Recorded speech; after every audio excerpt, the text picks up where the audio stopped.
Hi again, everybody, and welcome to Inside Golf. I'm Harry Donahue. Today's show, we're going to take a look at one of the premier daily feed courses in Montgomery County, Raven's Claw in Pottstown. Raven's Claw is on the verge of celebrating 15 years. And for the second year in a row, it was host of the Valley Forge Invitational, which is an LPGA Symetra event. Rachel Riley will talk with head golf professional Jim Bromley. He's going to talk about the course, and Jim is also going to tell us about the challenging combination of 3 holes, 9 through 11. You know, Augusta has its Amen's Corner.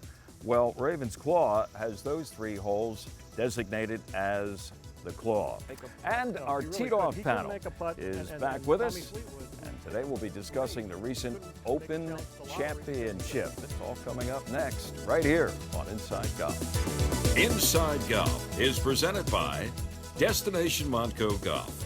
54 courses, 300,000 yards. Check them out at montcogolf.com. By the First Tee of Philadelphia. The First Tee helps young men and women become better golfers, but most important, better people. Get involved. Visit thefirsttphiladelphia.org. By the Golf Association of Philadelphia, GAP, celebrating amateur golf since 1897.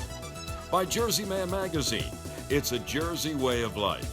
And by Philly Man Magazine, bringing it to Broad Street. By the Haverford Trust Company.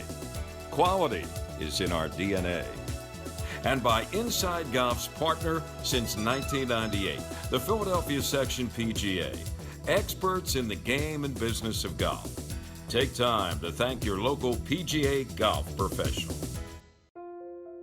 Golf is the great equalizer. For many, this journey is an escape from reality, a chance to be part of a team, a career opportunity.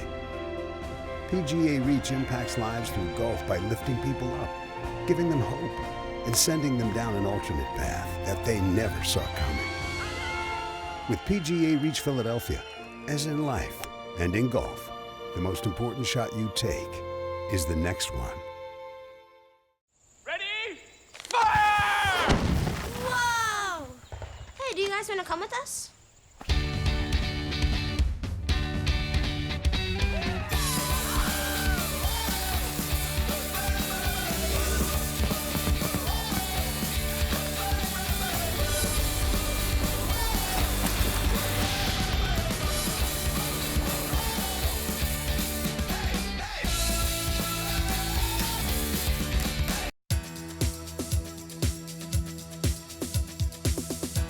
Welcome back to Inside Golf, and today we are taking a look at one of the premier daily feed courses in Montgomery County.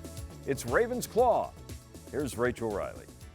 That's right, Harry. As you know, Montgomery County is truly a golf destination with more than 53 courses. That's 300,000 yards to play. And arguably one of the best courses is right here, Raven's Claw Golf Club in Limerick. And we have the golf pro, Jim Bromley, here with us to talk a little bit about the course today. Hey, Jim, thanks for joining us. Thanks, Rachel. Great day to be out playing golf. So, Raven's Claw is probably one of the youngest courses in Montgomery County. Is that right? Yeah, I think it is. And it's matured. It's now 15 years old, and it's been getting better every year. So what is the history, a little bit of the history behind that? You said 15 years old, you guys started in 2005. 2005, yeah. And you know, when we first started, it's pretty rocky, and some of the areas weren't the best areas, but as we've matured over the years, all the rough has grown in, the fairways are gorgeous, and it's an awesome track to play. And so 15 years old, this course was designed by architect Ed Sheeran. Yep, Ed Sheeran, and you know, they of course are in the construction environmental business, and there's probably 60,000 feet of drainage under this golf course. So it's a huge advantage over most courses in that we stay dry, we can keep carts in the fairways, and huge help for the golf course here. So tell us a little bit about the course and kind of what we're looking at here. What's so different, what's unique about Raven's Claw? So the unique thing about Raven's Claw is, number one, every hole is different. And the next thing is you never see holes from other holes. So you're not going back and forth as you are at some courses. So you're really secluded, you're on your own, you're divided so that you don't see other golfers. And every hole is different. So you'll be easy to remember what holes that you were on today. And you have different types of players play your course, right? Yeah, I mean, the nice thing about the newer golf courses is we have tees set up for all those players. So whether we have women playing golf or whether we have seniors, just our regular play, some of the low handicap players come in and play from the blue tees. Even junior players come out, they can find a tee where they can enjoy the golf course from. The shorter tees are great. It makes for an enjoyable day. There are some challenging shots that you'll find, but most of the holes are very, very playable. What are the different types of events and things you've got? Seniors, you've got, you know, other types of folks playing here. Yeah, so we have a women's league that plays on Monday night. We have a women's group that plays on Wednesday mornings. Today's Thursday, we have our senior group out, so they were all out. And then, of course, the weekends group, we have all types of players. We have Perkiomen Valley High School that we work with, so they're out here from time to time. They practice and play their matches. We do golf lessons with them before the season to get them ready. And you know, whether they're trying to improve their position on the team or just try to make the team, the school puts together these lessons to help them play golf. It's great for the kids too. And Jim, how about you? I mean, for folks who don't know, give us a little bit of your background and history. Well, I grew up, they built Waynesboro Golf Club in my parents' backyard, so I learned how to play golf there. Helped a lot by Ted McKenzie. From there, went to White Marsh Valley for 25 years. Retired out of the golf business for a little while and got the opportunity to come up to Ravensclaw and help them run the operation here, and it's been great. And you know, this is my office. It's pretty darn nice out here. Hey. So I'm not one for sitting behind a desk a long time, so I get to do lots of different things, and that's what's really interesting to me. Now, you've played this course, I'm assuming. Yep. So any tips for anybody playing this one? Sure. Well, first of all, you got to remember that Ravensclaw has a group of 3 holes called the Claw, and they're holes 9, 10, and 11. And they're the holes that you've got to get through unscathed. Number 11 was the hardest hole when the Symetra Tour played here. So they're the 3 holes that you want to not take too much risk on, try to escape with a 5, and get on to some other holes that are more playable. When we come back, we're going to take a closer look at what Jim just talked about, the Claw, as part of Ravensclaw, holes 9, 10, and 11. Check out some of those challenges and maybe give you some tips for coming out to play.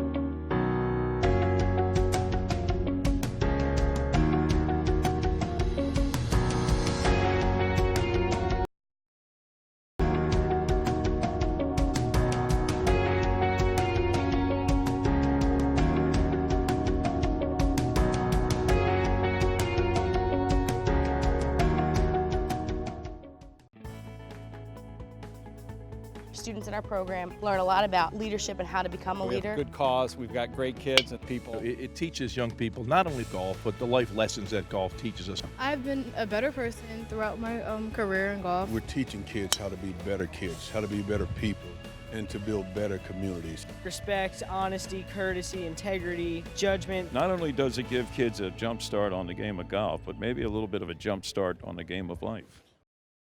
At Citadel, we're here, and here, and here. We're right around the corner. We're here for life's big moments, for that big step, and to make a difference. We're here and here. Whether you're managing money, purchasing a new home, or saving for that special moment, we are here for you. Citadel, banking with one focus, you.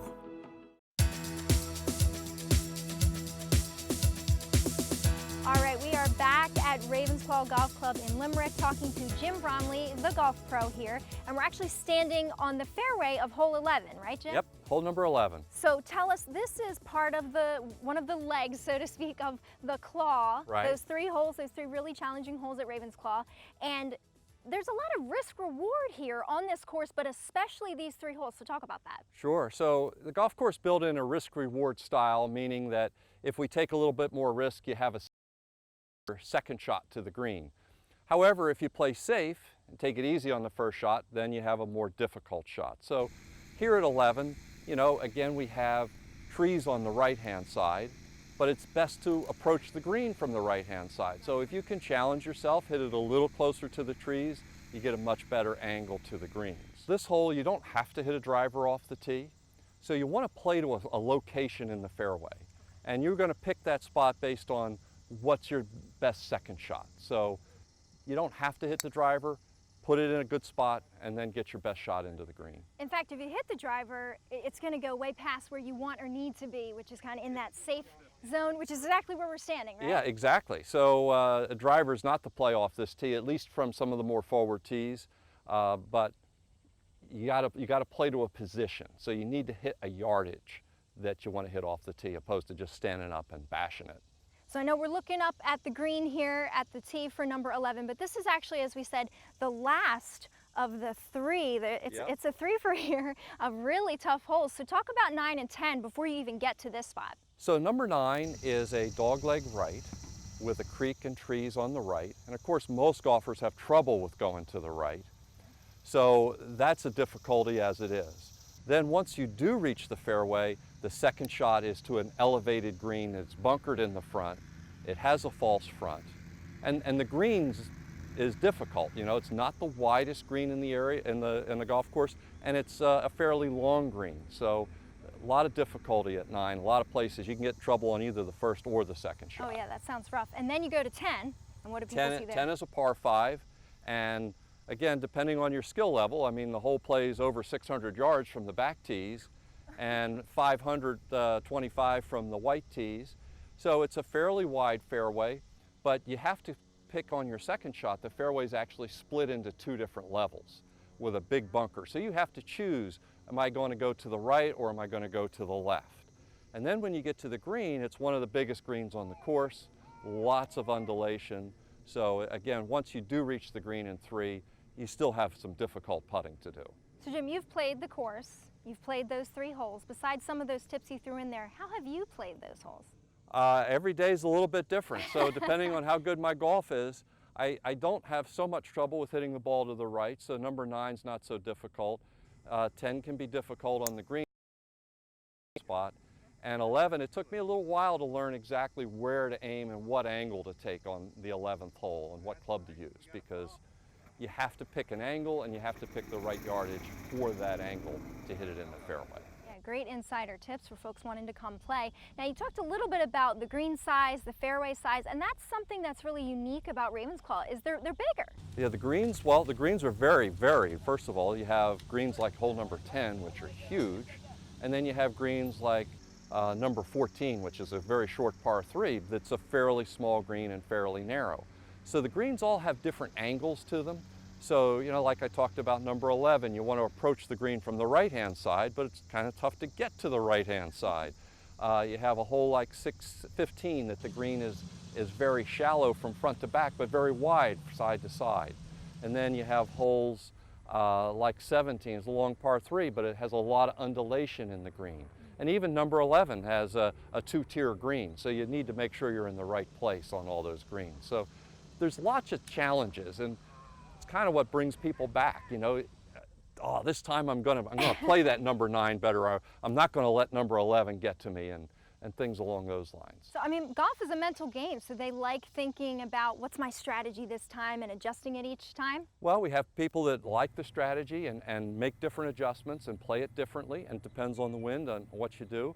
We also have people that just come out and have fun and say, I don't care, I'm just going to blast it and see where it goes. But the players that are really trying to shoot a good score, you really need to pay attention to the strategy. Sure, and we definitely saw that with the Symetra Tour that was here. And the women last year were so excited when they got to come back this year. The Symetra officials love the course. It's beautiful, well-maintained. Is that another reason why you find other players come back as well? Yeah, the conditioning of the greens is a very, very important thing. And it's one of the things that we've really keyed in on the last 2 years to make the greens faster and more consistent.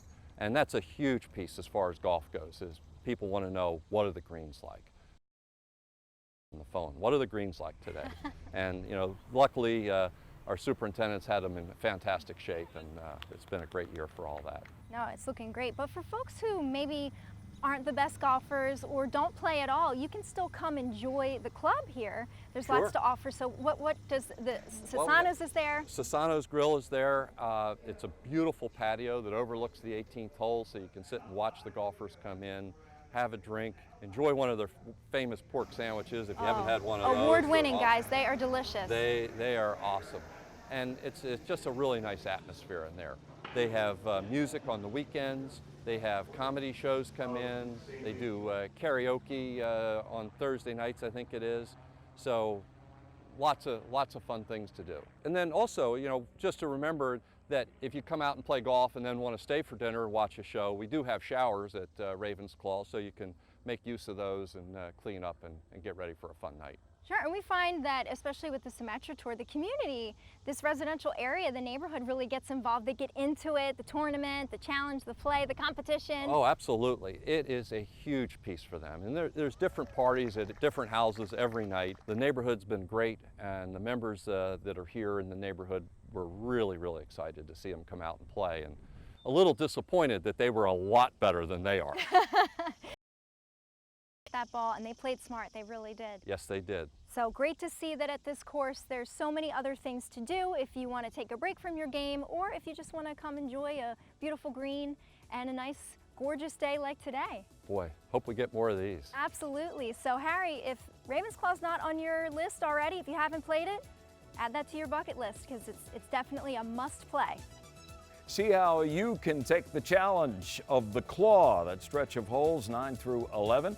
And also take a bite out of one of those award-winning roast pork sandwiches. You're going to love those as well. All right, stay with us. More to come on Inside Golf. Next up, the panel had teed off takes a look back at the recent Open Championship. One thing that unites Ireland other than Guinness is golf.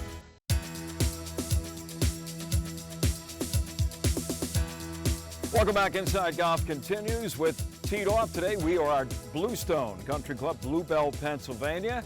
And our panel includes the gentleman who is the president of the Golf Association of Philadelphia, Quinn Spitzer. Hi, Harry. Quinn, good to see you. Looks like you're getting a little lighter on. You've been out playing a lot of golf this summer. Of course, I just got back from Ireland. You look great. Oh, you just got back. Yep. Okay, we'll talk about that in a moment. Bob Shepard's here. Right, Harry. Shep's had his share of golf in the UK, but longtime Philadelphia professional, author, the whole deal. Joe Giuliano, who covers golf among how many other sports, Joe? Well, for Philly.com. I lose count. I know, but I know golf is right at the top of the list, right? Uh-huh. All right. Well, Quinn, we'll start with you. Were you there for the Open Championship, or a little preview, or what? I was in Ireland. I was actually playing golf and watching it in a pub, so which is a much better way to do it. A lot of people do that. I've been told that. It was quite an event. What was your takeaway from the Open Championship?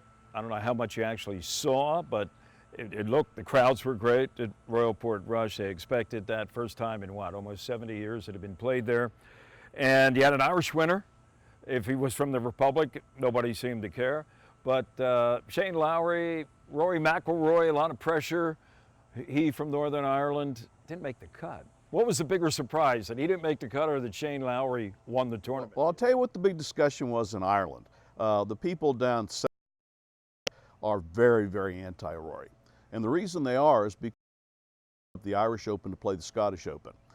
You know, Ireland is divided. The Northern Ireland is part of the UK, different monetary system, different area code for the telephone and the like. The one thing that unites Ireland other than Guinness is golf, because there's only one golfing union of Ireland that covers the entire island. And they supported Rory an awful lot days, and they were a little irritated that he didn't show up at Lahinch for the Irish Open, and they're now referring to that as the Lahinch curse.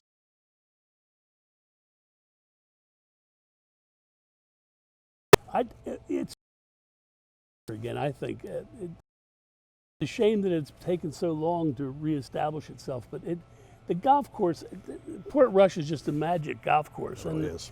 Ireland's a magic country. The few times that I've been there, nothing but one bit of magic after the other. Every course you play, Lahinch, on and on Waterville, you get down south, they're all beautiful, and the people are absolutely lovely. So to me, to get back into the Rota, I guess you'd on the list again, is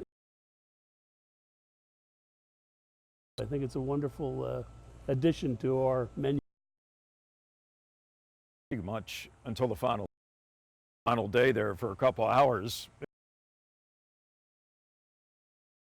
especially in Ireland, knows that's all part of the The saying over there is you can see all 4 seasons of the year in one day, and I think they had that on Sunday with the rain coming down sideways. And then as I was watching later in the round, like 15, when Lowry's on 15, 16, 17, it looked like it was actually everybody's taking off their waterproofs, and their sweaters, and looked like the sun was trying to break out. So Patrick Reed was playing in short sleeves by the time it ended. Yeah. But getting back to some of the surprises, how about Brooks Koepka? I mean, here's a guy that has dominated play in the majors so much the last couple of years.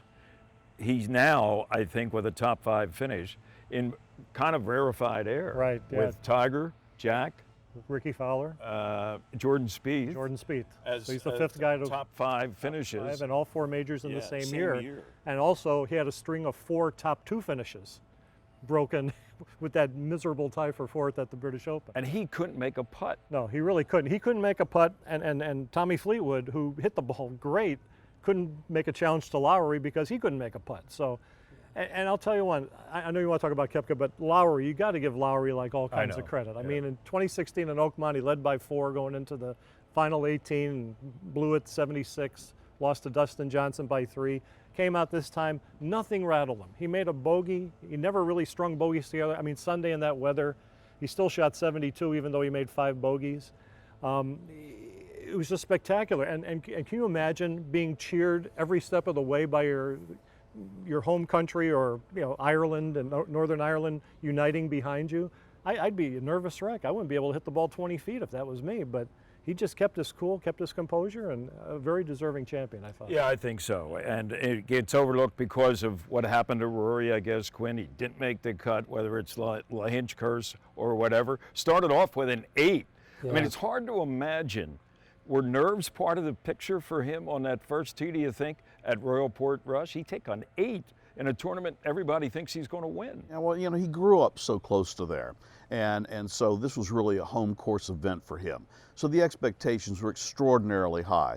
So the pressure that you would normally feel in participating in a major, one where you expected to compete to win, is going to be amplified by the fact that these were his home crowd. So it had to have been very, very difficult for him on that basis. But, again, give credit to Shane Lowry. If the viewers haven't already seen it, at some point they need to go on YouTube and see the celebration after he won the Cup by Shane Lowry, with all the people in the pub singing the Fields of Athenry, which is a classic song, particularly from Galway, and you get a sense as to why the Irish love him, and you sort of get a sense as to why Rory is a little bit different than the typical Irishman. There you go. And Rory did have, I believe, the record, right? 61 he shot at Portrush as a teenager. So he had all that history there, and it basically unraveled on the very first hole. And a final thought, Lee Westwood was in the hunt until the final 9 holes of the tournament, almost, as close as anybody. And on the front 9, he missed a putt like that on one, and I think he missed a putt like that on another hole on the front. So obviously the nerves had gotten to him a little bit as well, but just to see that performance at age 46, he could have been like the 2nd oldest major champion. That would have been pretty cool. But yeah, give him credit. I thought he was done for, and he really showed very well at the Open. Well, I'm sure you're looking forward to another Open somewhere in the UK. If Portrush is the venue, you're in, right? Oh, I'm absolutely in. And remember, it's no longer the British Open now that they've moved it to Northern Ireland. So the Open Championship has a lot of additional venues they ought to be taking a look at. Right. And on a future Teed Off panel, we're going to talk about where the Open Championship ranks in terms of other majors. I know there's some people on this panel, one in particular who's wearing a pink shirt, who thinks it's the one. Maybe that'll be our next Teed Off. Thank you, gentlemen. We'll be back with more of Inside Golf in just a moment. Located in Bluebell, just a short drive from Plymouth Meeting, Bluestone Country Club offers a setting that's close at hand but feels like a world away. Bluestone offers a championship-caliber golf course, practice facilities including a large driving range, separate chipping and putting areas, and a staff of PGA professionals. At the Country House at Bluestone, you'll find excellent food, superb service, and an outstanding setting. Their expert staff will assist in planning your next event, whether it's a wedding or simply a luncheon, dinner, or cocktail party. Check out Bluestone's variety of membership options. Much more than a golf course, Bluestone is a community.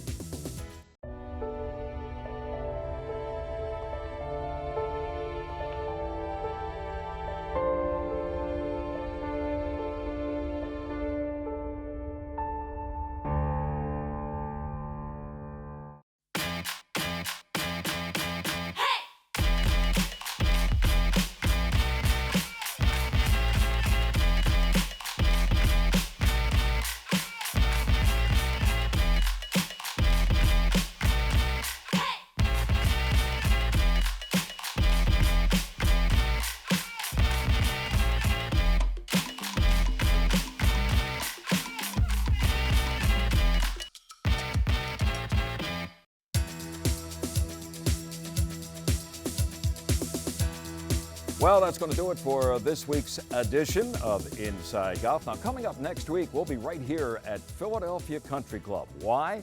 Because at the original Philadelphia Country Club 100 years ago, a group of caddies began the East Falls Golf Association. Now, that country club moved out of the area where Line Avenue, right across the Schuylkill from East Falls, but the association continues. In fact, it's celebrating its centennial with a big event at Sandy Run on September 9th. We'll take a look at the history, some of the prominent names who were involved, the East Falls Golf Association, next week on Inside Golf. I'm Harry Donahue. Remember, no matter how bad it's going for you out there, don't pick up. We'll see you next week right here on Inside Golf. Inside Golf is presented by Destination Montco Golf. 54 courses, 300,000 yards. Check them out at montcogolf.com. By the First Tee of Philadelphia. The First Tee helps young men and women become better golfers, but most important, better people. Get involved. Visit thefirstteephiladelphia.org. By the Golf Association of Philadelphia, GAP, celebrating amateur golf since 1897. By Jersey Man Magazine, it's a Jersey way of life. And by Philly Man Magazine, bringing it to Broad Street. By the Haverford Trust Company. Quality is in our DNA. And by Inside Golf's partner since 1998, the Philadelphia Section PGA. Experts in the game and business of golf. Take time to thank your local PGA golf professional.